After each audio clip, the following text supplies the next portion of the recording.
అయ్యో ఏమైందమ్మా? ఇక్కడ ఆనంద భైరవి, నన్ను దెబ్బ మీద దెబ్బ కొట్టడానికి చాలా చేస్తున్నావు కదా.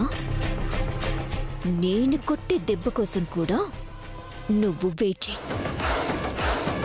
కానీ సాయంత్రం నువ్వు ఇచ్చే ఆ ట్విస్ట్ ఏంటో తెలియక పిచ్చెక్కిపోతుంది. అక్కడ అబ్బా సారీ అమ్మా.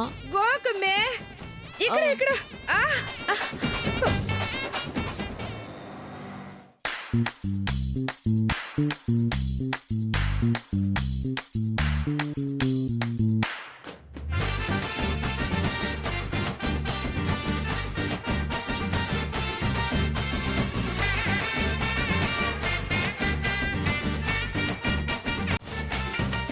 ఇదిగా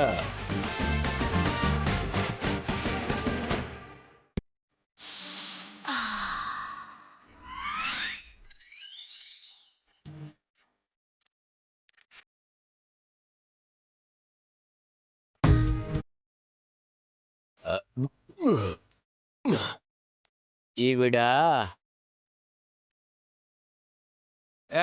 నేను అలాంటాను కాదయ్యా.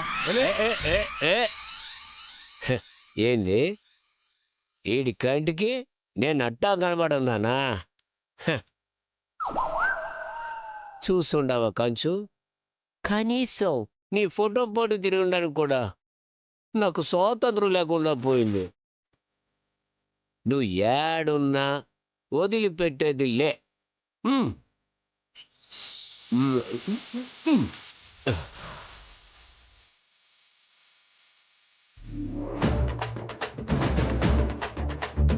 వసే కంచు, నా గుండెల్లో దూరిన చుంచు, పసిబాలుల్లాగా మద్యం మత్తులో ఊగుతున్న నన్ను జాలి దయా లేకుండా గాలి ధూళికి వదిలేసి అలా ఎట్టా వదిలేసి వెళ్ళిపోయావే కొంచెం. మొగుడంటే కనీసం లెక్కన ఉందా నీకు? ఇట్స్ టూ మచ్ కంచు, టూ మచ్. నిన్నేం అడిగుండాను? మనులు అడిగానా, మాణిక్యాలు అడిగానా?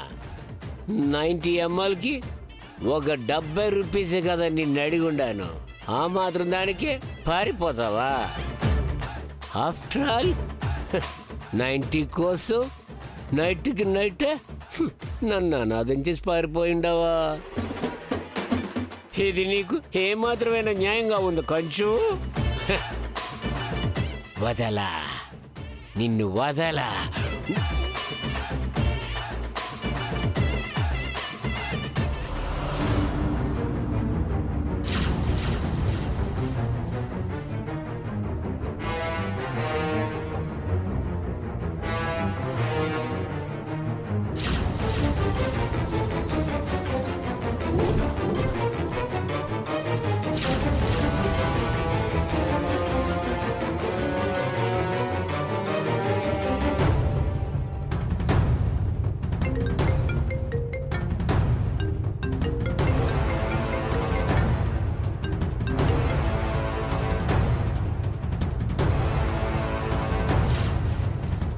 హలో, ఎక్స్క్యూజ్ మీ, ఈ ఫోటోలో ఉన్న ఆవిడ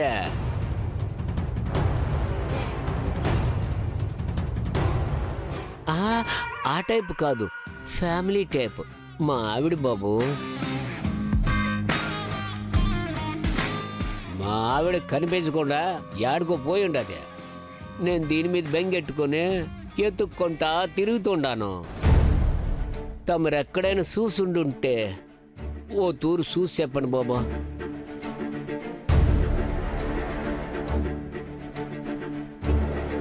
చూడలేదండి, మాకెక్కడా కనిపించలా. సరిగ్గా చూడండి బాబు. తెలీదండి మాకు.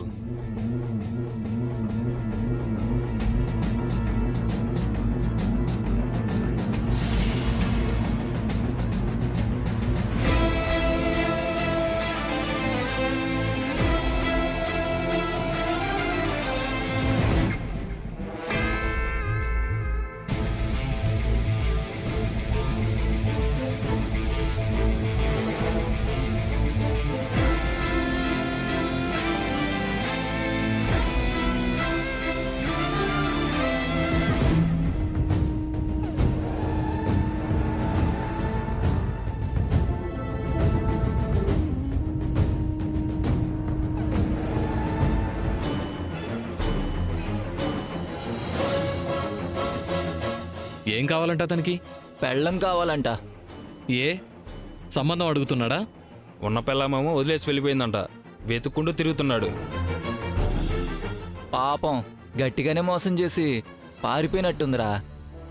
దెబ్బకి వాడి బతుకు రోడ్డు పాలైపోయింది.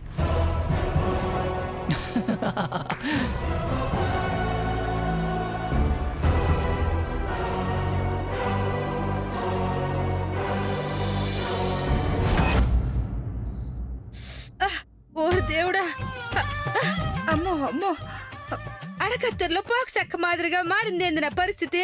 గోకి గోకి చర్మం చేతికొచ్చేలాగా ఉంది గాని ఈ దురదలు తగ్గేలా లేదే. ఇదిగో అమ్మే అమ్మే, కొంచెం ఇట్రా. కాస్త ఇటొచ్చి గోకి పెట్టమ్మే, నీ కాళ్ళు మొక్కుతా. అబ్బా అమ్మా, ఎంత ఇష్టంగా మానిక్యూర్ చేయించుకున్న నేల్స్ ఇవి నీ దొరత కోకటంతోనే అరిగిపోయేలాగా ఉన్నాయి. ఏందమ్మే నువ్వు హీరో ఎలను కొట్టుకుని కమెడియన్ని చంపేసినట్టు నువ్వే కదా నటించు నటించట్టు ఈ దురదలు అంటించినావు. అయినా గోకమన్నందుకు నీకే అట్ట ఉంటే, గిటార్ లాగా గోక్కుంటూ ఒళ్ళంతా గిటార్ వాయిస్తా ఉంటే నాకెట్టా ఉంటది? అబ్బబ్బ, గోకమ్మే, ఇక్కడ గోకు గోకు గోకు గోకు. అమ్మా గోకుతాలే ఇంకాపు. ఆ నీ సోది మంత్రాలు చదవటం ఆపింకా. లైఫ్ లో ఏదో సాధించి ఎవరెస్ట్ అంత పీక్స్ కి వెళ్ళాలని కలలు కంటే ఎంత వరస్ట్ గా గోక్కుంటూ ఇక్కడే ఆగిపోతానో అనుకోలేదు. అమ్మే గాపు గోకమ్మే.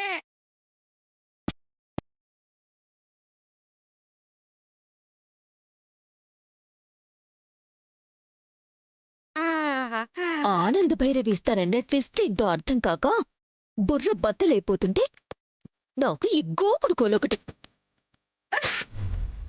అమ్మే గోకు.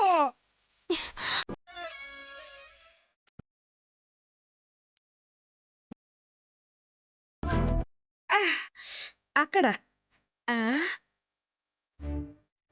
అమ్మే, ఆ పెద్దాయన వచ్చి ఆడ కూర్చుని ఉండాడు కదా తినడానికి. నాకు కూడా ఆకలి వస్తూ ఉండదు. అక్కడికి వెళ్దామా? పద. అబ్బా, ఏంటమ్మా కాంచనా, ఇప్పుడు ఎలా ఉంది? గుండెల్లో నొప్పి తగ్గింది కదా? ఆ ఇంజక్షన్లు పడిసాక కూడా ఇంకా నొప్పి తగ్గలేదని ఎట్టా చెప్తాను? ఇదిగో అమ్మే, దురద ఎక్కువ పెట్టేస్తుంది, కొంచెం గోకవా? అక్కడ ఆహా, ఇంకొంచెం.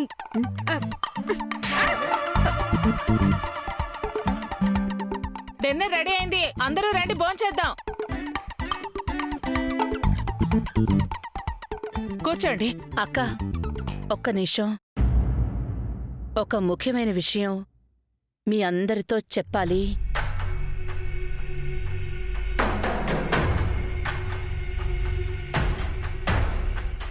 ఏంటి ఆనంద అది? అసలు అంత పెద్ద ట్విస్ట్ ఏమివ్వబోతుంది ఈవిడా? అదే అక్క, యాక్చువల్గా అయితే రోహిత్ అనన్యని ఈరోజు మనం హనీమూన్కి పంపించాలి అనుకున్నాం. కానీ అది కాస్త పాపం కాంచనకల జరగడం వల్ల క్యాన్సిల్ అయ్యి వెళ్లేవాళ్ళు ఆగిపోవాల్సొచ్చింది.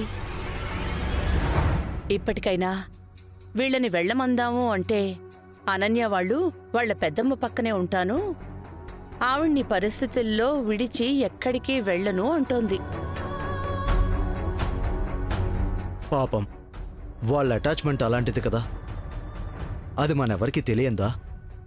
ఈ టైంలో తను వెళ్ళినా ప్రశాంతంగా ఉండలేదు కదా. అవునండి, అందుకే అనన్య రోహిత్ల హనీమూన్ మరొకసారి ప్లాన్ చేద్దాంలే అనిపించింది. కానీ వీళ్ల కొరకు తీసుకున్న ఆ హనీమూన్ ప్యాకేజ్ గురించి కూడా ఒక్కసారి ఆలోచించాల్సొచ్చింది. అది చాలా స్పెషల్ అండ్ వెరీ ఎక్స్పెన్సివ్ కూడా. ఏమ్మా, ఆ ప్యాకేజీ క్యాన్సిల్ చేయలేమా? కుదరదు బావగారు. అందుకే ఈ విషయంలో నేనొక మంచి ఆలోచనకొచ్చాను. ఏంటి ఆనంద అది? వీళ్లకి బదులుగా దర్శన్ శరణ్యాని హనీమూన్కి పంపిద్దాం అనుకుంటున్నాను.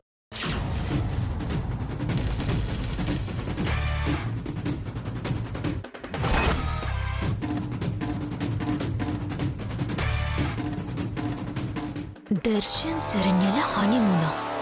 ఆనంద, ఆలోచన మంచిదే, కానీ ప్రస్తుతం వాళ్ళిద్దరి మధ్య ఉన్న గ్యాప్ ఆ గ్యాప్ వాళ్ళిద్దరి మధ్య నుంచి పోవాలని, ఈ అవకాశాన్ని సద్వినియోగం చేయాలన్నదే నా ఆలోచన. అక్క, నువ్వేమంటావ్?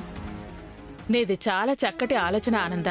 భార్యాభర్తల మధ్య మనస్పర్ధలు కేవలం నీటి బుడగల్లాంటివి.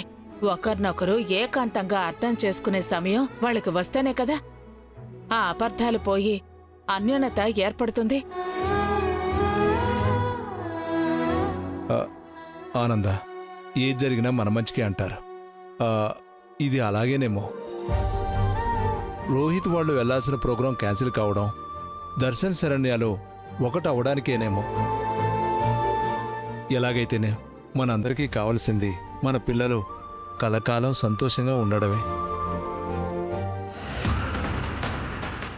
వీళ్ళేంటి వరద ముంపు మీద పడ్డట్టు మూకుమ్మడిగా దర్శన్ శరణ్యల్ని కలిపేసేలాగా ఉన్నారు. అత్తయ్య గారు, మీ ఐడియా చాలా గొప్పగా ఉందండి. కాకపోతే ఒక సామెత ఉంది కదా, గుర్రాన్ని ఏటి వరకు తీసుకెళ్లగలము కాని నీటిని తాగించలేము అని. అంటే ఈ మాట తప్పుగా ఎవ్వరూ తీసుకోవద్దండి. కళ్లతో అందరూ చూస్తుందే నేను చెప్తున్నాను. అలాగే మొన్న శరణ్య రాసిన ఉత్తరాన్ని బట్టి ఆలోచిస్తే మనమేం చేసినా వీళ్ళిద్దరి మధ్య గ్యాప్ మాత్రం ఏమాత్రం తగ్గించలేమేమో అని నాకే కొంచెం టెన్షన్గా ఉంది అత్తయ్య గారు. శరణ్యని మరిది గారు అసలు ఒప్పుకునే పరిస్థితిలో లేరు కదా అని ఈ 2 రోజుల్లో కూడా నేనింట్లో గమనించింది ఇదే. నీ భయం, బాధ నాకర్థమయ్యాయనన్యా. ఈ విషయంలో నువ్వేం టెన్షన్ పడకు.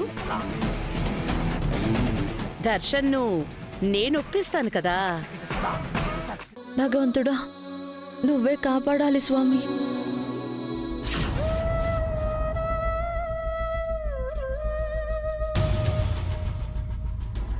యావండి, సూరత్ నుంచి రావాల్సిన న్యూ స్టాక్ ఎప్పట్లోపు గోడౌన్కొస్తుందో కనుక్కున్నారా? మేబీ రేపు సాయంత్రంకి చేరుకోవచ్చు ఆనంద. నానా రోహిత్, ఆడిటర్తో ఐటీ రిటర్న్స్ ఇంకా జీఎస్టీ ఫైలింగ్ గురించి మాట్లాడావా? మాట్లాడాను పిన్ని. 2 డేస్లో ఫైలింగ్ పూర్తయిపోతుంది. గుడ్.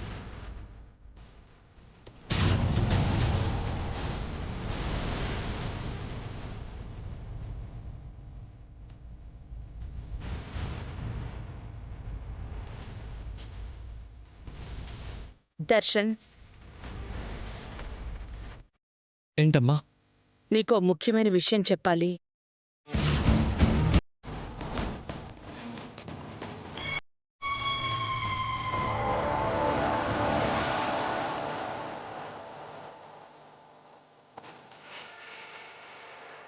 నెక్స్ట్ ఫెస్టివల్ సీజన్కి స్టాక్ ఫైనల్ చేయడానికి నువ్వే వెళ్ళాలి.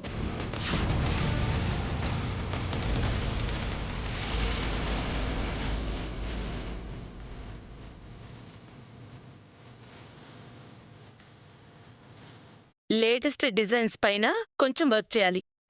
సరేనా? అలాగే అమ్మా. ఇదేంటి ఏదో అడుగుతుందనుకుంటే ఇంకేదో అడిగింది.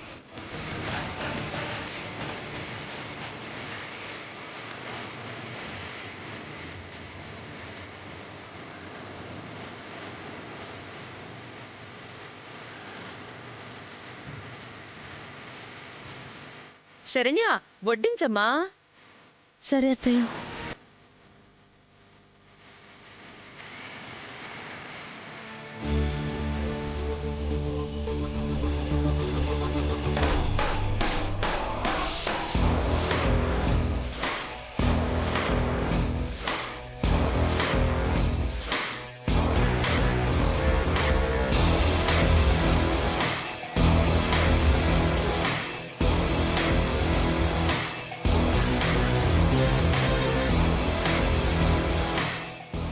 ఏంటనన్యా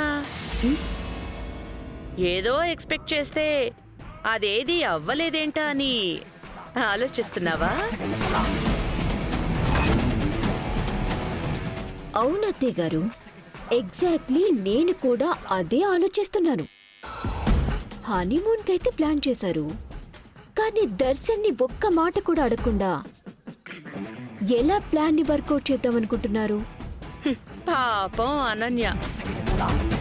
దర్శన్ని నేను హనీమూన్ గురించి అడిగేస్తాను, దర్శన్ నా మీద అరిచేస్తాడు, అందరి ముందు నేను అవమానపడిపోతాను అని చాలా పెద్ద కలే కనుంటావు కదూ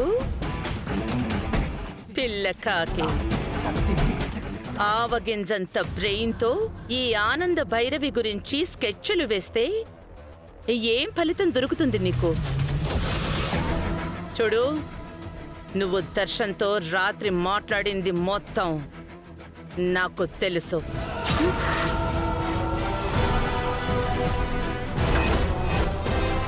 హనీమూన్ గురించి నువ్వు ఎక్కించిన విషయం ఎలా పనిచేస్తుందో నాకు తెలుసు. అందుకే అనువుగాని సమయంలో నేను మాట జారలేదు. హనీమూన్ మ్యాటర్ని ఎలా, ఎప్పుడు, ఎక్కడ మాట్లాడితే ఏమవుతుందో నాకు తెలుసనన్యా.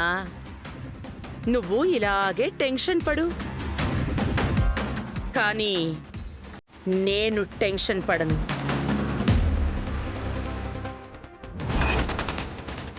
నువ్వు తల్లకిందులుగా తపస్సు చేసినా నేను కింద పడను. ఓకే?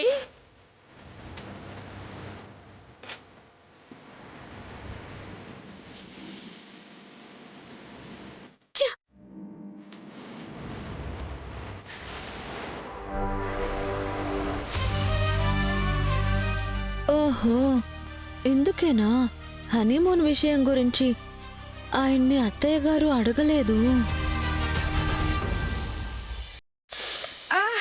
అబ్బా, అయ్యో, అమ్మా.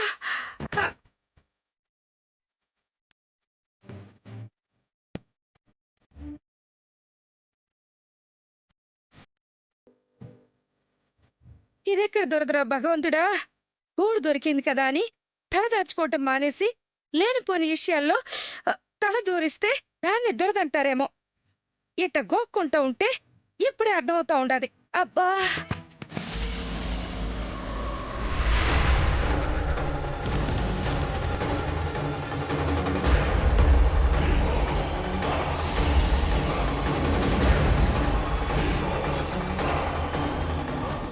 ఈ టైంలో ఈయనొస్తా ఉండాడేంది?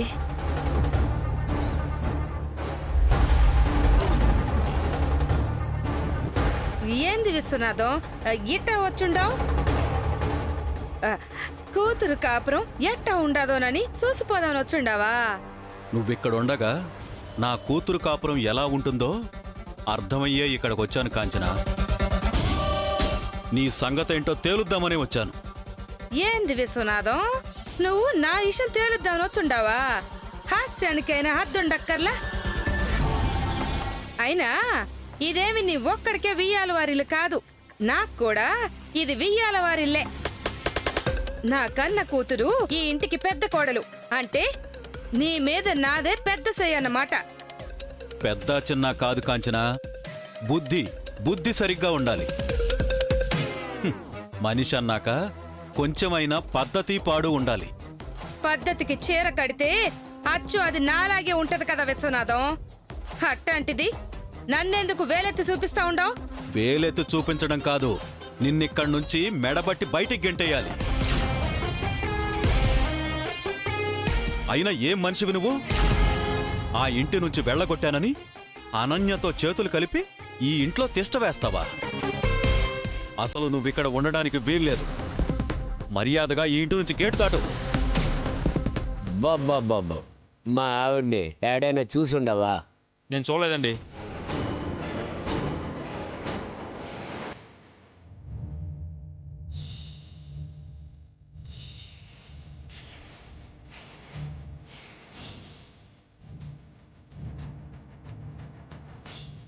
సెక్యూరిటీ గార్డు నా పెళ్ళాన్ని ఇక్కడెక్కడైనా చూసి ఉండవా?